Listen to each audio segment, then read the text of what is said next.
On évoque cette semaine un sujet qui vous concerne tous, fabricants et distributeurs. Et surtout, il n'est pas sans conséquence sur la bonne santé de votre activité, la formation des vendeurs dans le circuit du négoce. Le marché de la salle de bain, vous le savez mieux que nous, est resté l'an passé tendu. Certains disent même qu'il s'est durci. Putain, ça la crise, les gens ils ont plus de pognon, Fatima, je te jure. Bon, pour aller droit au but, disons que les volumes se sont plutôt bien tenus, mais là où le bas a blessé, c'est au niveau des prix de vente qui, eux, ont à nouveau chuté.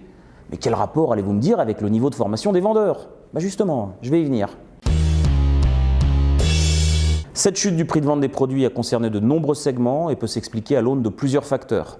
La volonté des revendeurs d'activer le levier promotionnel par exemple, ou encore la mise en place de déstockage comme on en a vu dans la robinetterie. On peut également évoquer une concurrence qui, ça se confirme, s'aiguise de plus en plus, notamment en provenance du circuit grand public, ou encore la percée des MDD.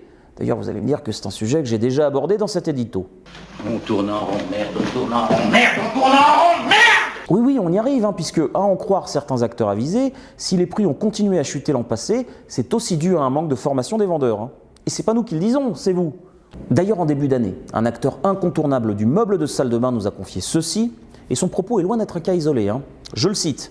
« Comme les vendeurs sont moins bien formés qu'hier, ils sont moins à l'aise pour proposer des produits haut de gamme. En conséquence, souhaitant sécuriser leur vente, ils se tournent vers le tout venant. Ce serait donc instauré dans le négoce une barrière prix psychologique qui serait de plus en plus difficile à faire tomber. »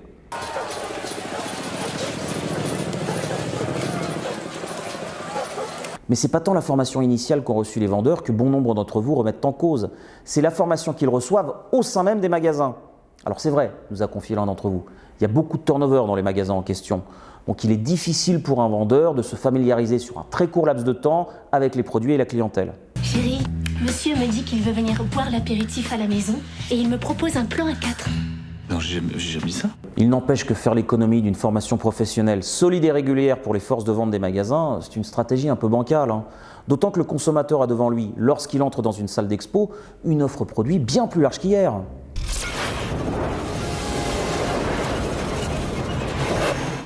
À ce sujet, ne perdez pas de vue, et là je m'adresse aux patrons de négoce, que vos fournisseurs, c'est-à-dire les fabricants, sont toujours disponibles, ça ils nous le disent régulièrement, pour former vos vendeurs, faire connaître leurs solutions et vous aider à mieux les présenter. En somme, le conseil et la préconisation du vendeur à l'intention du client sont deux outils indispensables pour bien vendre.